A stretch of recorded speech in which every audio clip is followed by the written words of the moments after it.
AP వ్యాప్తంగా అంగన్వాడీలు సమ్మెను ఉధృతం చేశారు. ఎమ్మెల్యేల ఇళ్లను ముట్టడించిన అంగన్వాడీలు ఎమ్మెల్యేల ఇంటికి వినతి పత్రాలు అంటించారు. తమ డిమాండ్లు నెరవేర్చే వరకు ఆందోళన కొనసాగిస్తామని వారు స్పష్టం చేస్తున్నారు. మరోవైపు అంగన్వాడీల డిమాండ్లపై చర్చ జరిపిన ఏపీ సర్కార్ జీతాల పెంపునకు మాత్రం హామీ ఇవ్వలేదు.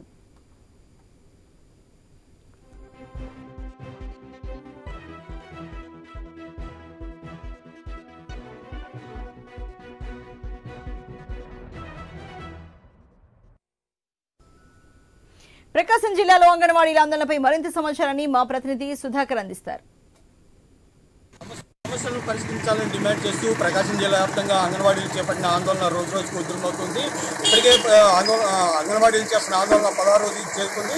ప్రస్తుతం అయితే తమ సమస్యలను ప్రధానంగా ఏదైతే అంగన్వాడీలు ఎదుర్కొంటున్న సమస్యలను పరిష్కరించాలని చెప్పి వివిధ రూపాల్లో 16 రోజులుగా అంగన్వాడీలు ఆందోళన చేపట్టారు. అయితే 16వ రోజు ఒంగోలు ఎమ్మెల్యే బాలినేని శ్రీనివాసరెడ్డి ఇంటిని ముట్టడించేందుకు పెద్ద ఎత్తున అంగన్వాడీ కార్యకర్తలు ర్యాలీగా బయలుదేరిన పరిస్థితిని మనం చూడొచ్చు. ప్రస్తుతం అంగన్వాడీకి సంబంధించిన చెప్పండి, ఈ రోజు 16 రోజులుగా ఆందోళన చేస్తున్నారు. న్యాయమైన డిమాండ్ పరిష్కారం చేయాలని చెప్పేసి అంగన్వాడీలో ఆందోళన చేస్తా ఉన్నారు. ఈ రాష్ట్ర ప్రభుత్వానికి కనీసమైన మహిళలను చూడకుండా ఈ రోజు నిన్ననే మా చర్చలు జరిగినాయి. ఇప్పటికి 4 సార్లు చర్చలు జరిగినా కూడా మెయిన్ డిమాండ్ అంగన్వాడీలకి వేతనాలు పెంచాలి, గ్రాట్యుటీ అమలు చేయాలనే డిమాండ్ విషయంలో ప్రభుత్వం నోరు మెదపట్లేదు. 3 మంత్రులు ప్రభుత్వ సలహాదారులు ప్రధాన కార్యదర్శి హాజరైనా కూడా మేము వేతనాల విషయం తర్వాత మాట్లాడతాం, సమ్మె విరమించండి అని చెప్పేసి చెప్తున్నారు. సమ్మె విరమించే సమస్య లేదు. రోజు బెదిరింపులతో అంగన్వాడీలు భయపడరు. రోజు అందరికీ పౌష్టికాహారం గురించి చెప్పే అంగన్వాడీలకు మాత్రం పౌష్టికాహారం అవసరం లేదా అని చెప్పేసి మేము అడుగుతా ఉన్నాం. నలుగురికి 7,000 ఇస్తున్నారు. ఈరోజు ఒక్కరికి 11,500. మేము ఇప్పుడేదో కొంచెం కోరిక 4 సంవత్సరాల నుంచి ప్రభుత్వం వచ్చిన తర్వాత అనేక మార్లు మంత్రుల చుట్టూ, ఎమ్మెల్యేల చుట్టూ, ప్రజాప్రతినిధుల చుట్టూ, అధికారుల చుట్టూ తిరిగి వేసారి ఈరోజు సెటిల్ పోయాల్సిన పరిస్థితి వచ్చింది.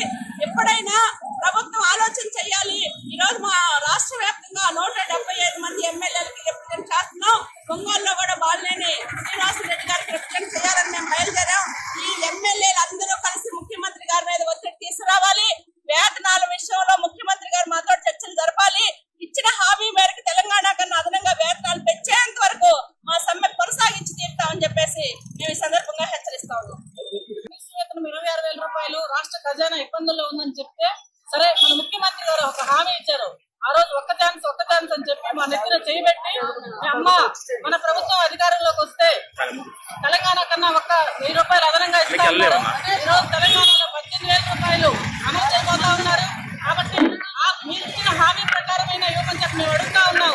గత 15 రోజులు 16 రోజులుగా సమ్మె చేస్తా ఉంటే నిన్న మినిస్టర్ చర్చలు పిలిచి ముఖ్యమంత్రి గారితో మేము మాట్లాడలేదని చెప్పి ప్రజలు అబద్ధాలు చెప్తా ఉన్నారు. ముఖ్యమంత్రి గారితో మాట్లాడకపోతే ఆయన ముఖ్యమంత్రి గారు ఈ లోకంలో లేరా, ఈ రాష్ట్రంలో లేరా, లేదా వేరే దేశంలో ఉన్నారా, వేరే లోకంలో ఉన్నారా, లేకపోతే ఆయన ఆత్మలతో దేవులతో చెప్తే మా సామాన్య ప్రజానికంతో మాట్లాడరా అని చెప్పేసి మేము అడుగుతా ఉన్నాం. వాళ్ళ నాన్న ముఖ్యమంత్రిగా ఉన్నప్పుడు మమ్మల్ని చర్చలు పిలిచేవాళ్ళు, పరిష్కారం చేసేవాళ్ళు, చేసినా చేయకపోయినా మాట్లాడేవాళ్ళు. ముఖ్యమంత్రి గారు మాత్రమే మా రాష్ట్ర నాయకత్వాన్ని చర్చలకు పిలవాలి. ఈసారి ఈ దొంగ మినిస్టర్లు, అబద్ధాలు చెప్పే మినిస్టర్లు పిలిస్తే ఈసారి చర్చలకు వెళ్లే పనే లేదు. ఎందుకంటున్నామంటే దొంగ మినిస్టర్లు అని 10 అంశాలకు ఒప్పుకున్నాం, ఒక్కటే అంశానికి ఒప్పుకోలేదన్నారు. ఆ 10లో సుప్రీంకోర్టు గ్రాట్యుటీ ఉందా అని అడుగుతున్నాం, పెన్షన్ ఉందా అని అడుగుతా ఉన్నాం. ఈ రోజున మాకు వేతనం తట్టుకునే మెడికల్ ఉందా అని అడుగుతా ఉన్నాం. అందుకని పచ్చి అబద్ధాలు, మినీలు జీవో ఇవ్వలేదు, పచ్చి అబద్ధాలు చెప్తా ఉన్నారు. ఈసారి మా చర్చలు డైరెక్ట్ గా ఒక్క ఛాన్స్ ముఖ్యమంత్రి గారితో, ఒక్క ఛాన్స్ నీకు ఆఖరి ఛాన్స్ అయితే ముఖ్యమంత్రి గారు మా సమస్యల పరిష్కారం చేయకపోదని చెప్పేసి డిమాండ్ చేస్తాం. అంగన్వాడీ సమస్యలు తమ ఉద్యమాన్ని ఎదుర్కొని చేస్తామని చెప్పేసి అంగన్వాడీ కార్యకర్తలు హెచ్చరిస్తున్న పరిస్థితి. అయితే గతంలో ఏదైతే ప్రభుత్వం తమ సమస్యలను పరిష్కరించాలని డిమాండ్ చేసి గత కొంతకాలం ఆందోళన చేస్తున్నా సరే ప్రభుత్వం పట్టించుకోకపోవడం విడ్డూరంగా ఉందని చెప్పి తక్షణం రాష్ట్ర ప్రభుత్వం స్పందించి ముఖ్యమంత్రి వైఎస్ జగన్ తమ నాయకులతో చర్చలు జరిపి తమ సమస్యలను పరిష్కరించాలని చెప్పి డిమాండ్ చేస్తున్నారు. తమ ఏవైతే అంగన్వాడీలు ఎదుర్కొంటున్న సమస్యలను పరిష్కరించేంత వరకు మాత్రం ఉద్యమాన్ని ఆపమని చెప్పేసి హెచ్చరిస్తున్న పరిస్థితి. Cameraman Ramaraju, Sudhakar, 5 news Ongole.